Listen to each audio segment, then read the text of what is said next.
I chair this committee and I represent District 4 in Southeast Denver. We'll start with introductions on my left. Good afternoon, Robin Kniech, at large. Good afternoon, Madam Chair. Deborah Ortega, the other at large. Good afternoon, Madam Chair. Stacy Gilmore, District 11. Well, welcome everyone. I know we have some other council members coming, but I think it's okay to get started because I know you've briefed most people on this issue. So we've got 3 action items today. The first are related to a couple of ballot measures that the Department of Finance would like us to refer to the ballot. And so we'll start with a presentation with our Budget and Finance Director, Stephanie Adams. So take it away, Stephanie. Thank you, Councilwoman. So I am here today to request City Council's support to place 2 items on the November ballot. This may be deja vu to some of you, so we'll talk a little bit about that as well. I'm specifically here to talk about the Homeless Resolution Fund and the Climate Protection Fund. As a quick walk down memory lane, a very fast one, in November of 2020, voters approved 2 new 0.25 sales tax increases, 0.25 to support homelessness resolution and 0.25 to support climate protection. Both of them passed with well over 60% of the vote. Calendar year 2021 is the very first year, full year of collection of those funds. And we settled out, as many of you know, our fiscal year is actually a calendar year. So we just closed our books for 2021 at the end of this quarter. So we're just getting our revenue for 2021 just recently. When a tax increase is placed on the ballot, the city is legally required to provide 2 numbers. If either of these numbers in the first year of collection, and only the first year of collection, exceeds the number that we provided, a refund is triggered. Let me tell you about the 2 numbers that I'm talking about here. The first one's pretty straightforward. It's what we anticipate that we'll collect in that first year of revenue collection. And the number we provided for the ballot was $40 million. When we closed the books for 2021, what actually came in was $41.3 million, so $1.3 million over the amount that we provided in the ballot. There is a second number, and I only bring this up because in previous situations, this number also had triggered a refund. This number is a little harder to explain.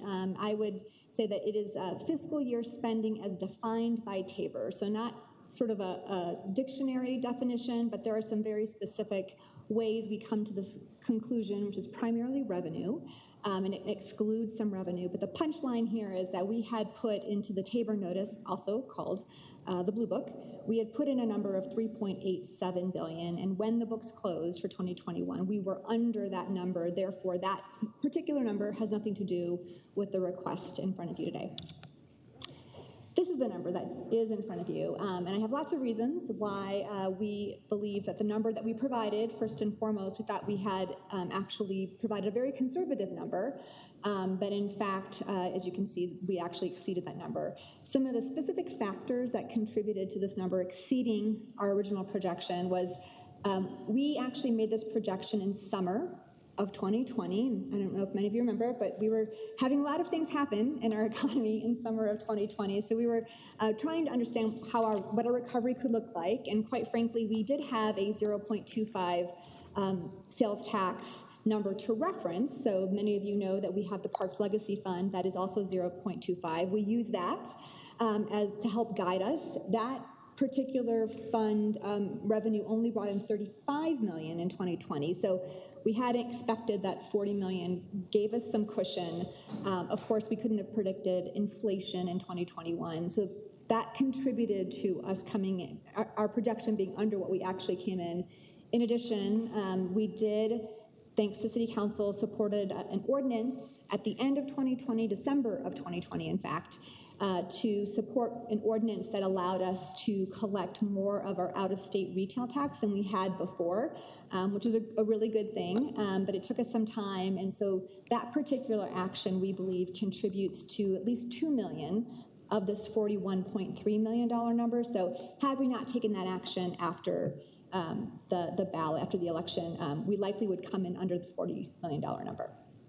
I do want to point out that this 41.3 is for each of the sales tax measures. So it's really 82.6 that we're talking about. So a refund has been triggered. However, we do have the opportunity to obtain a later voter approval. So in other words, we are able to go to the ballot and ask voters if we could, in fact, keep the dollars that were over and continue to apply the sales tax as they had originally approved in the first round. And I'll talk a little bit more about that. We do have a history of this, a small history, but in 2015, both the city as well as the state underestimated the revenue associated with recreational marijuana retail sales tax. So both the city and the state went to voters in 2015 and posed this exact same question to voters. Voters supported it, 75 to 25 for the state, 81 to 19% for the state. And again in 2016, when we had gone to the voters to reauthorize the Denver preschool program, that number also came in higher before 2016 in the first year. So we went back to the voters in 2016, and again, they supported both the retention of the surplus as well as the continuation of the Denver preschool program sales tax. This is pretty straightforward. What happens if voters approve the measure that we're asking you to place on the ballot in November? Status quo. Both our colleagues in housing stability and climate action and sustainability, and resilience can continue their work and continue the work in the plans that they have submitted. What happens if voters do not approve the ballot measure? Should you support us getting it on the ballot in November? So the first thing is that the city must refund 1.3 for each initiative that does not pass. There are two different measures. And that refund would need to be provided by the end of the year. This second piece, or this third bullet, is the part that is also pretty concerning to us, which is that in the state constitution, there is a provision indicating that the tax must thereafter be reduced, and the language is up to 100%. There is no case law currently to interpret exactly what that means. Under any interpretation, however, this language does mean that without this additional voter approval in November, there will be less dollars available for both of these programs moving forward. This is the language that we're asking you to place onto the ballot. So this is 22-0657 and 22-656. May the city and county of Denver retain and spend 2021 revenues derived from the 0.25 homelessness resolution sales tax originally approved by the voters on November 3rd, 2020, and continue to impose and collect the tax to the full extent of the 0.25 permitted by the original voter approval. And then, of course, that exact same language, only instead of homelessness resolution, it would say climate protection. I know that all of you are well aware of the good work that's happening for homelessness resolution and climate action, but I thought I would just take a moment to highlight a couple things for anyone who might be tuning in, may just need a little bit of a refresher on this particular fund. So the Homelessness Resolution Fund, which was established in 2020, is expended on the following items for people experiencing homelessness: housing, shelter, and services. And in 2021, this included shelter services, housing support services, and COVID emergency response housing and shelter services. And I do have some colleagues here from Housing Stability, maybe in a minute, who could speak to any additional requests or questions you have about some of the work that they're doing. Climate protection. Also, same thing, 2020, 0.25 sales tax, and just a reminder that those specific revenue are used for renewable and clean energy job creation, increased investment in renewable energy, climate justice programs, home and business energy efficiency programs, resiliency programs, and sustainable transportation. In 2021, specifically, we began to invest in large-scale community solar, e-bike libraries for essential workers, neighborhood-scale micro-mobility, steam to electric conversion program, and workforce training for good green jobs. And I see that Grace Rink is here. If you have any questions about some of the really good work that they are doing also in Kaiser. So we're here before you today, Finance and Governance Committee, and we hope that with your support we can move forward in this process, which means that we would be at Mayor Council on June 14th, which means we would be at first reading on June 20th, and second reading at the end of June so that we can be placed on the ballot in November. And that is the presentation. Great. Thank you, Stephanie. I'd like to welcome Councilwoman Sawyer and Councilman Heinz, and Councilman Heinz has a question. Hi, thank you.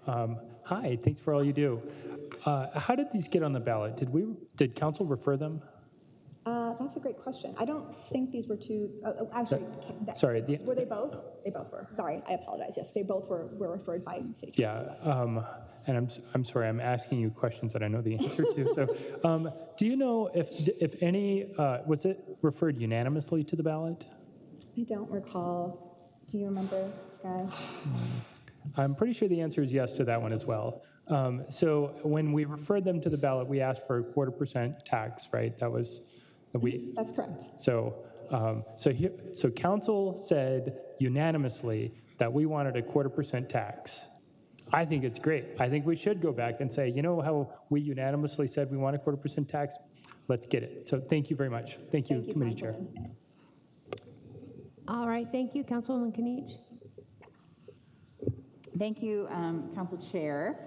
I wanted to just quantify a little bit. So $1.3 million, it might be, hard to imagine. What does that buy? So if I can have each of the agencies come up. So for host, is there someone here from host? I had thought we were going to have someone here. Why don't we have Grace come in? Okay, so yeah, I'd like to just have Grace give me an example of what $1.3 million,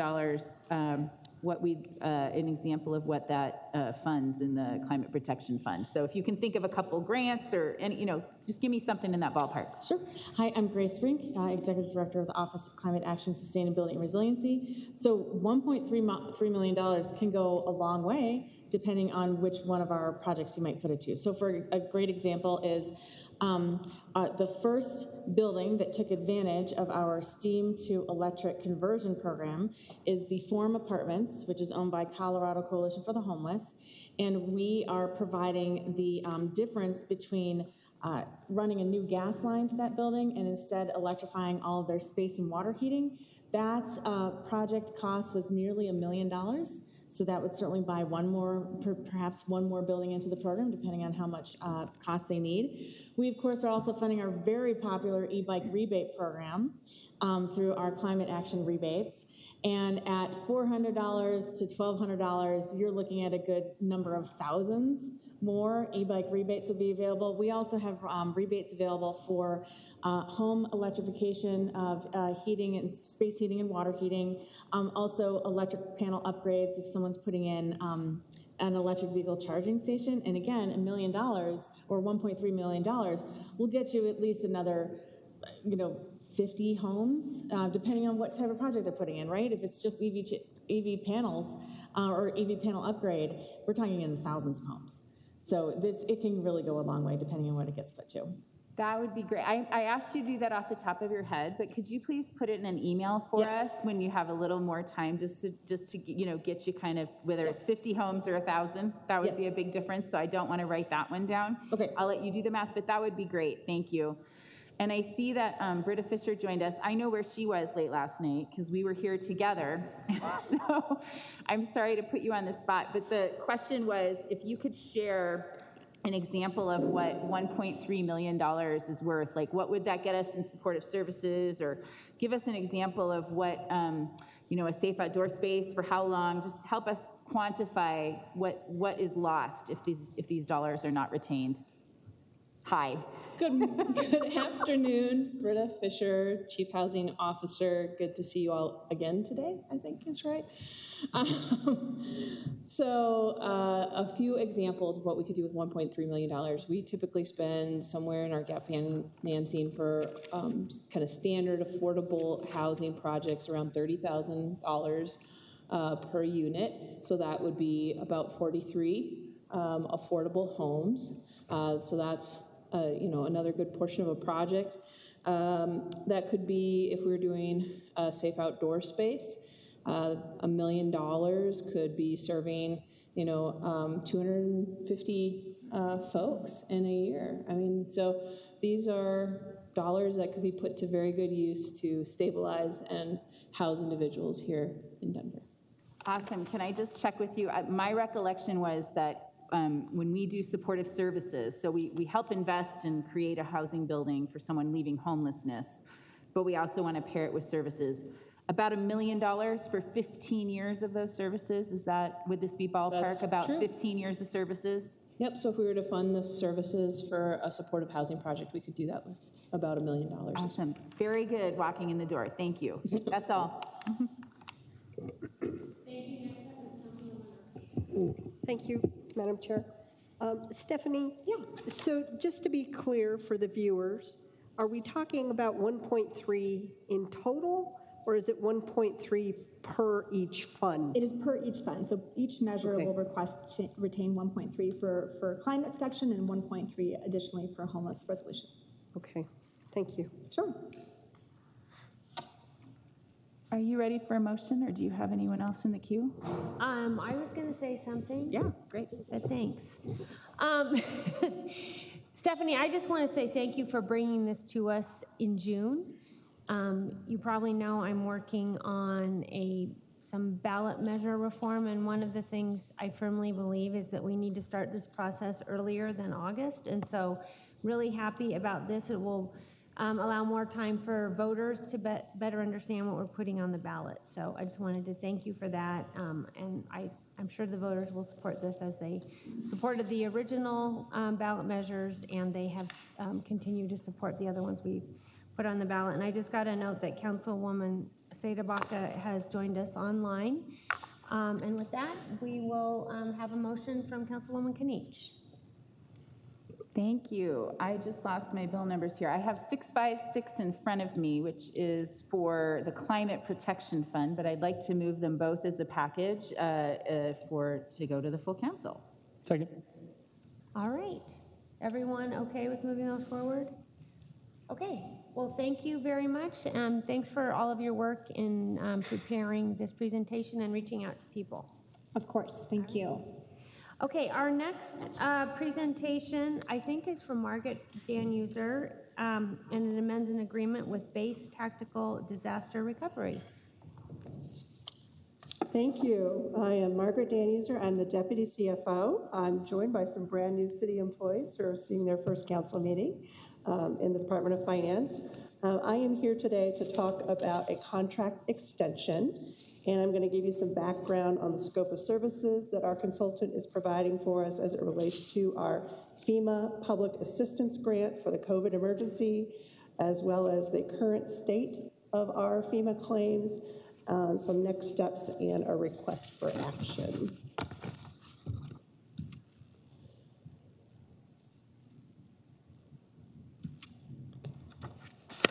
So, item 220684 amends an agreement with Base Tactical Disaster Recovery, Inc. by adding $697,084 for a new contract total of $2,311,538 and a one-year extension for a new end date of 12/31/2023 to continue providing consulting services and management of the City and County of Denver's FEMA claim related to the COVID-19 pandemic for citywide purposes. And this is a brief overview of Base Tactical Services to the city. They are under contract with the Department of Finance to provide grant management assistance for FEMA Public Assistance Program, and Public Assistance is the FEMA program that provides disaster recovery and relief during emergencies and disasters such as the COVID pandemic. They help us review eligibility questions for the public assistance grant. They collect and submit required documentation. I'll talk about that more in a minute. Prepare reporting on behalf of the city and submit requests for funding and reimbursement on behalf of the city. We work through the state of Colorado because the city is a sub-recipient from the state. And so we have that connection there that they help us with. And they also provide audit assistance, both for the state level audits as well as the federal audits related to the FEMA program. And it's important to note that almost all of these services provided here are, the costs are eligible for full FEMA reimbursements.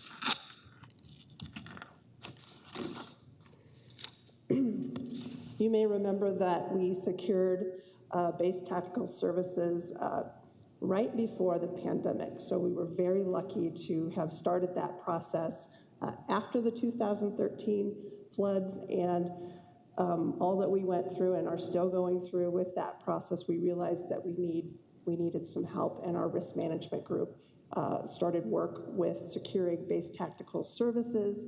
And so at the very onset of the COVID-19 pandemic, Base Tactical has been with us lockstep. They've helped us in securing $134.7 million in FEMA public assistance obligations.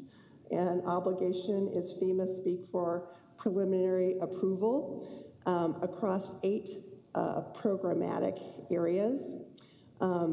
We've also put through over 4,670 transactions that have been submitted for reimbursement. And a transaction will have at least four separate pieces of paper attached to it. So you can do the math there. This is everything from a PO, an invoice, a contract, and proof of payment for each of those transactions that we have to submit for reimbursement.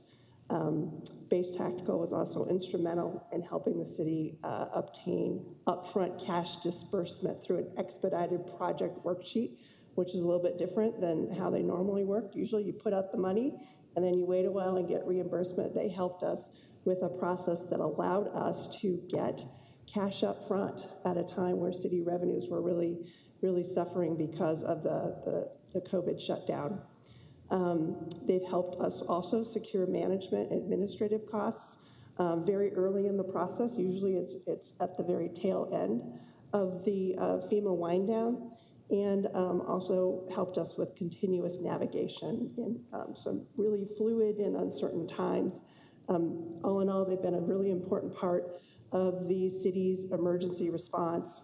They've helped us with our FEMA First strategy to identify eligible costs for FEMA reimbursement, which then freed up the general fund, the coronavirus relief fund, and the emergency special revenue funds and the American Rescue Plan dollars for other recovery needs that we didn't have to spend on emergency response.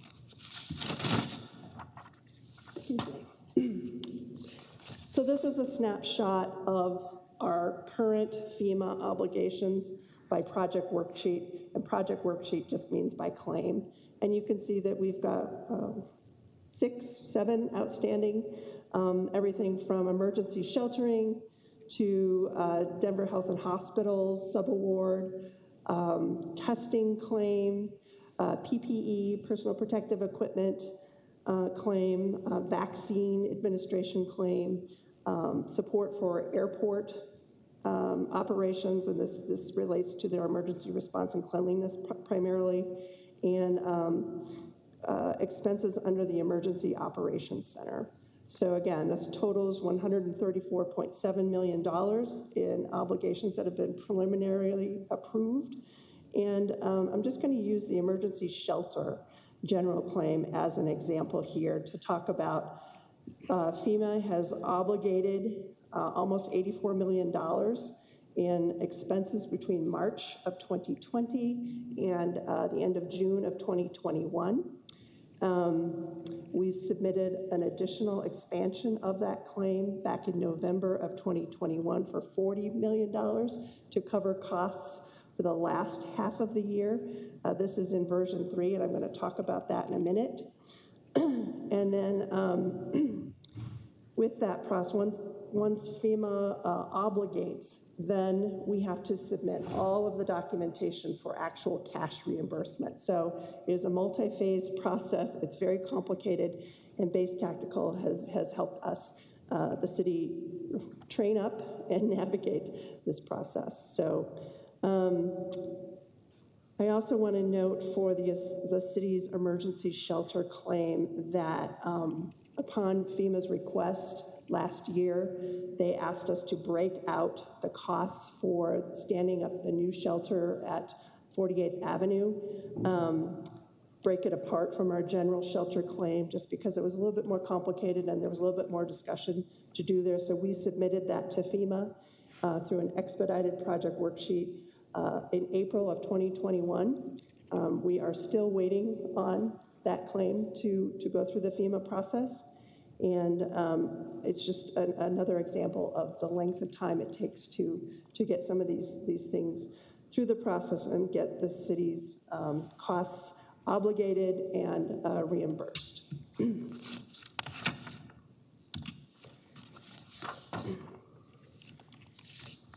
So I want to continue with some background on our FEMA emergency sheltering claim. Again, FEMA Region 8 has obligated almost $84 million in eligible emergency sheltering costs. These are across 3 separate claims, so we submitted an initial claim, and as we continue through the pandemic, we will update those claim costs through what's called versioning. So to date, we have obligated costs from March of 2020 through the end of June of 2021. These are a mixture of both congregate shelter costs as well as non-congregate care. And just to put a little finer point on that, congregate shelter in this context is what the city has done to de-densify our existing congregate shelter system. At the beginning of the pandemic, we were advised to socially distance, right? Keep physical distance. And so our shelter capacity was reduced in half as a result.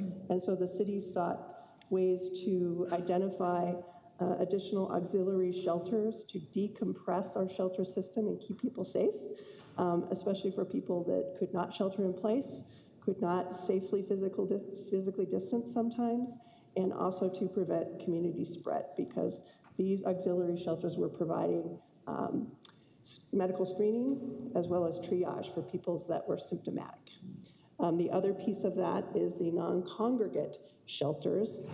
These are the leased hotels that temporarily house persons experiencing homelessness that have tested positive or are recovering from a positive case, maybe being released from the hospital and not having, just needing some more time to recuperate. These are our activated respite sites, as well as our protective action hotels that temporarily shelter persons that were either over 65 years of age or had an underlying condition that made them susceptible to COVID.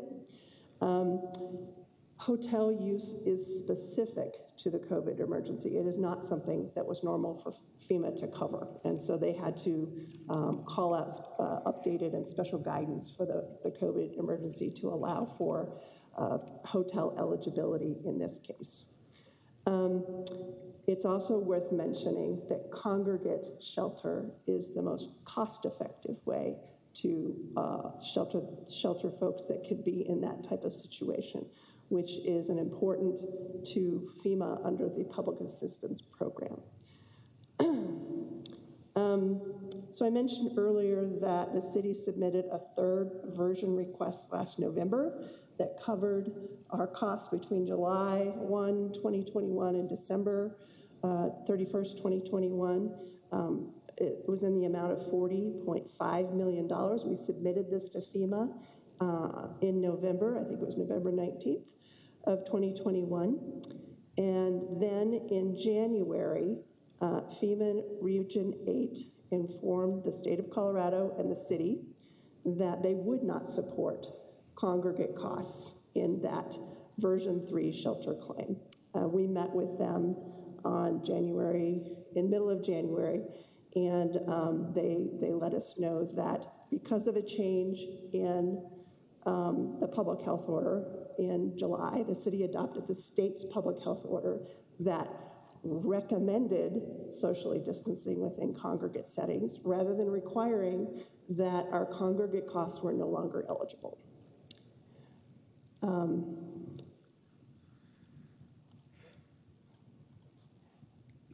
They also cited a September 2020 memo from FEMA headquarters that outlined eligible expenses from the COVID emergency, but did not specifically call out congregate sheltering as an eligible expense, even though the Stafford Act, which is the foundational element for a public assistance program, allows for congregate sheltering. So the city disagrees with the interpretation that was handed over by FEMA Region 8, and we have continued to have some conversations with FEMA Region 8 and the state. So what's at risk and what the financial implications are by a potential determination by FEMA Region 8 that our version 3 congregate shelter claim is not eligible is that expenses between July and December 2021, of that $40.5 million that was submitted, about $11.4 million of that is related to congregate sheltering. So again, a very cost-effective way, a much smaller portion of the 40.5, but still meaningful to the city because we do believe it is an eligible expense. Additionally, the piece that FEMA asked us to carve out last April of 2021 that is still sitting out there, we submitted 15.8. We believe 15.1 of that that relates to congregate shelter is sort of in that at-risk category also. I do really want to reinforce and highlight here that at this time, there's no impact to the city's operations for these shelters.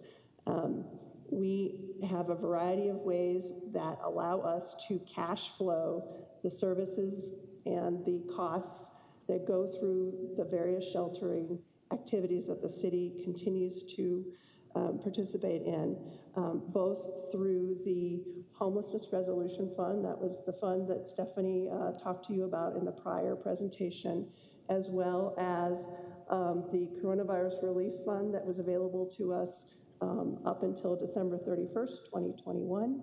That is no longer available to us, but most importantly, the city's emergency special revenue fund that was stood up for the coronavirus pandemic. So costs are flowing, cash flowing through those various sources, and they have been since the beginning of the pandemic until we get FEMA reimbursement.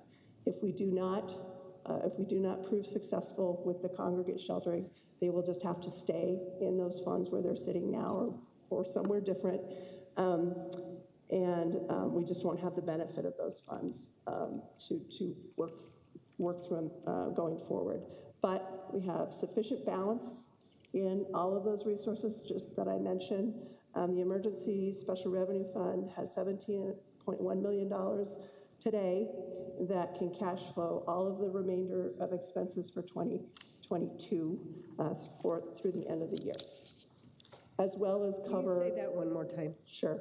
The Emergency Special Revenue Fund has a current balance of $17.1 million, which covers everything that we expect for our sheltering operations through the end of the year, as well as what has been announced by FEMA to reinstate a local match of 10% beginning on July 1. So we are covered. I don't want to worry folks about sort of our ability to meet the needs of our community, but we also do want to make sure that we are pursuing our case for reimbursement for what we see are eligible congregate expenses.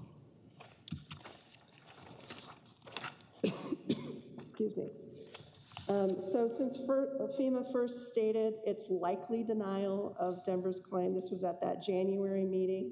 We've met with FEMA staff 4 times since then, including a March meeting with the regional FEMA Region 8 administrator, as well as the state.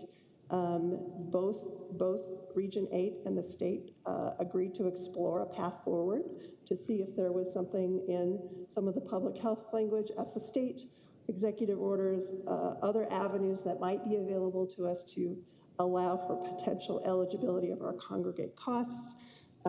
We've requested a follow-up meeting with the Region 8 administrator as a follow-up to our March meeting.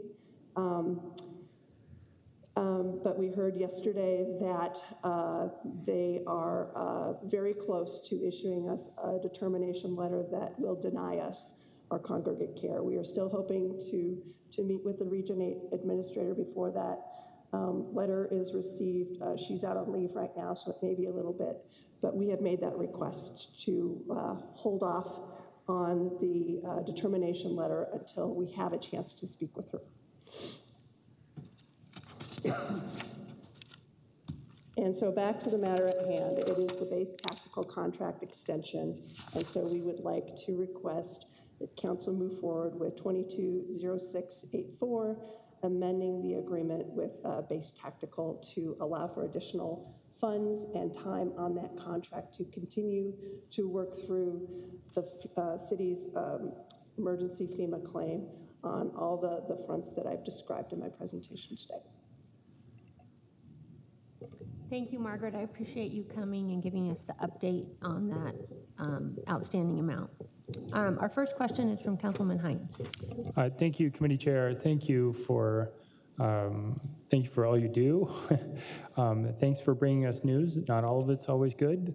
One of the takeaways that I get from this is that words matter. And when we move from required to recommend in a public health order, that matters. So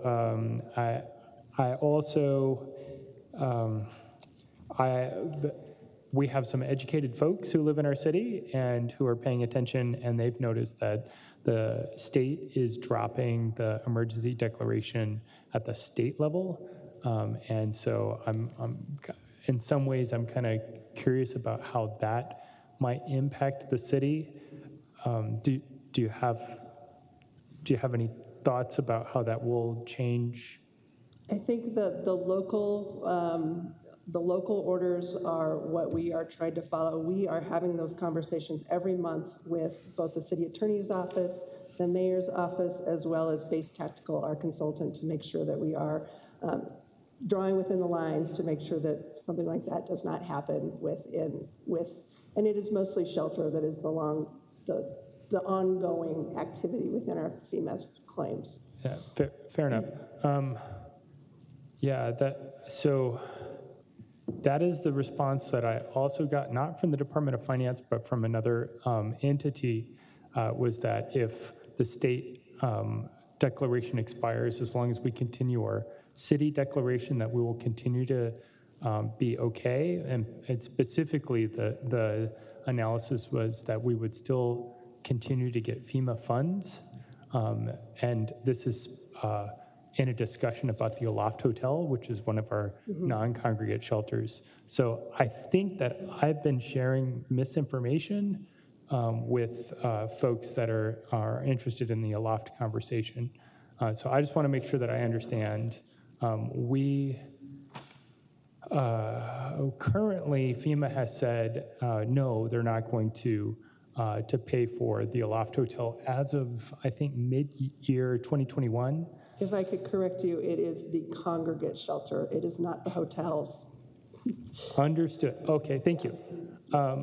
So let me go back down and make sure that I've got it right. So the non-congregate shelters, because we have the local declaration, FEMA has said, yes, we will continue to fund as long as we continue to dot our I's, cross our T's. Like the Aloft Hotel, the non-congregate shelters have been covered and will continue to be covered to the best of your knowledge?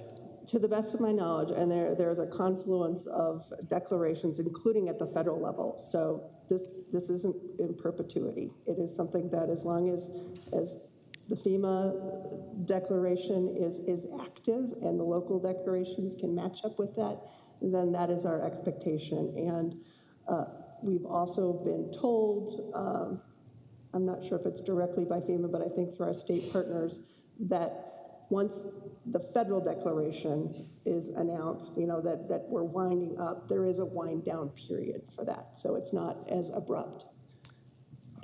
That is very kind of the federal government because, government moves slowly, especially when we're considering more than 300 million folks. So thank you again.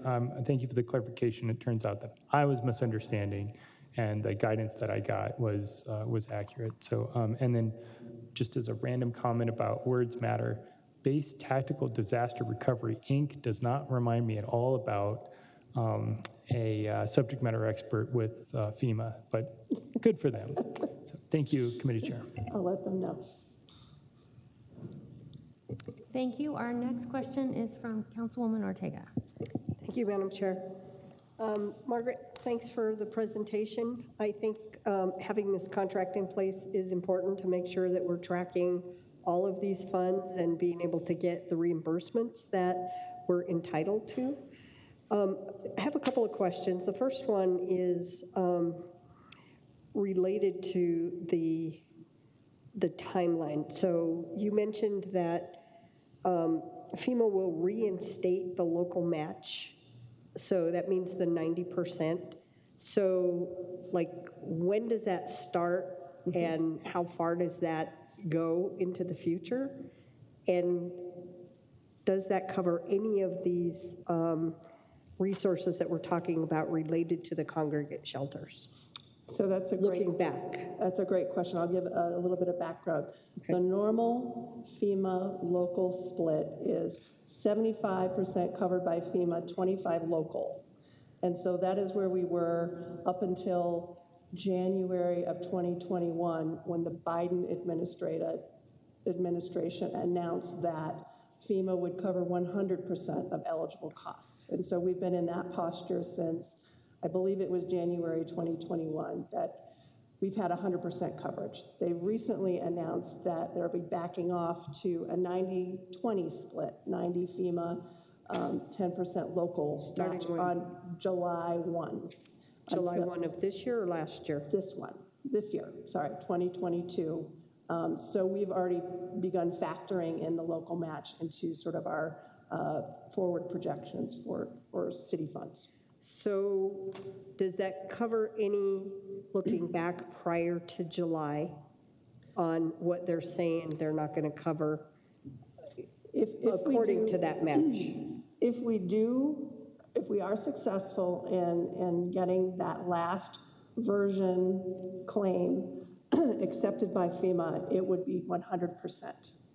Okay. So it is for activity after July 1, 2022. Got it.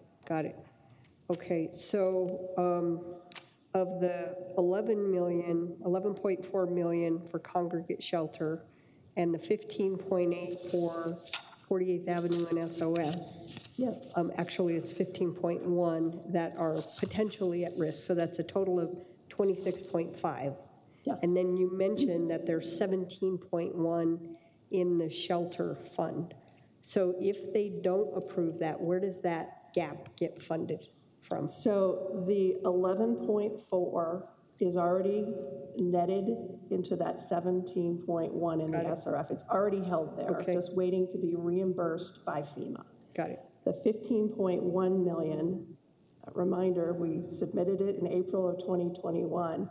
Been waiting on that. That is actually in our coronavirus relief funds. These are the CARES authorized dollars that, unfortunately, even if FEMA were to finally give us the green light on that, either we would have to shift it to FEMA and then reimburse the Treasury, because remember those funds had to be spent by the end of 2021, or we just would not. We would just keep it where it is and not submit to FEMA afterwards. It was just an unfortunate timing situation there. So that really is the potential loss, is the 15.1? If FEMA comes back and says, no, sorry, we can't do that? I mean, because if 2021 was when they had to be expended, we can't go back and dip into a pot that's no longer available. Correct. And so that's, we've just sort of understood that that's probably stuck where it's been in the coronavirus relief funds. They were eligible expenses for that use. They were being cash flowed in that pot of funds during the 2021 while we were waiting for FEMA, and they'll probably just have to remain there. It is the version 3, the line above that, 11.4 million, that would, if we were to get reimbursed by FEMA, if they were to accept those congregate expenses, that would just replenish the emergency special revenue fund, the city's fund. So given that we've continued with our congregate facilities, and it would be helpful to know how many we are talking about, it sounds like because now from July 1 moving forward in this year, that we can do the 90-10 split, that our costs, assuming we, continue to have to pay that, are only that 10%, right? 10% of any costs incurred after July 1 of 2022. Yes. Got it. So So between the end of December and July, those are captured within these questionable ones that we're appealing to FEMA on? yes, so the version 3, this was submitted in November of 2021, so that was last year's activity. Right. We are currently cash flowing this year's activity in other ways, and we are not expecting to submit 2022 congregate shelter costs to FEMA. Okay. Those are being handled in Before July. No, Even all after of 2022. So remember, version 3 was just the last half of 2021. So we can still get reimbursed the 90-10 split from July on, just not for congregate. Is that correct? Am I understanding take a step this back. correctly? Because if they've sort of made that mandate, even though we're still under a local order, I'm just trying to understand the details. Yeah. So the version 3 is 2021 costs. We're waiting on that. We're hopeful that we could resolve that. If we do get reimbursed there, the reimbursement would go back to the original source of where it was cash flowed, whether it be the Homeless Resolution Fund Okay, so or that the helps Special cover Revenue that Fund. gap. After December 31st, 2021, the city pulled congregate shelter costs out of the whole equation. So 2020. Meaning the FEMA dollars. Yes. Okay. It's being funded elsewhere. Got it. We're not expecting to submit 2022 congregate shelter costs to FEMA. Okay. So it doesn't implicate that special revenue fund number that's there. It's already baked into that number. Okay, that's helpful. Thank you. Thank you, Madam Chair. Thank you, Councilwoman Ortega. Next up is Council President Gilmore. Thank you, Madam Chair. I just want to make sure I'm understanding this, and thank you, Councilwoman Ortega, for your questions. And so on version 3, Margaret, the 11.4 million is already taken into consideration with the 17 million Yes. that we have. So Yes. we've already got a funding source Yes. to take care of that at risk of Yes. non-reimbursement. The 15.1 million has been booked to the CARES coronavirus relief funds. Yes. So that has already been Correct. accounted for. Yes. And so really, if FEMA comes back and says, we're not going to fund it, we've already funded this Yes. 26.5 million elsewhere. Yes. It would be most desirable if FEMA actually took care of these reimbursements, but we've at least taken care of them elsewhere, Yes. is what I'm hearing. We just wanted to make sure that everybody felt comfortable that we have covered the costs that the emergency sheltering activity is not at risk at the, through the end of the year and probably beyond. But just wanted to make sure that was clear here. Okay, great. Thank you. Appreciate it. Thank you, Madam Chair.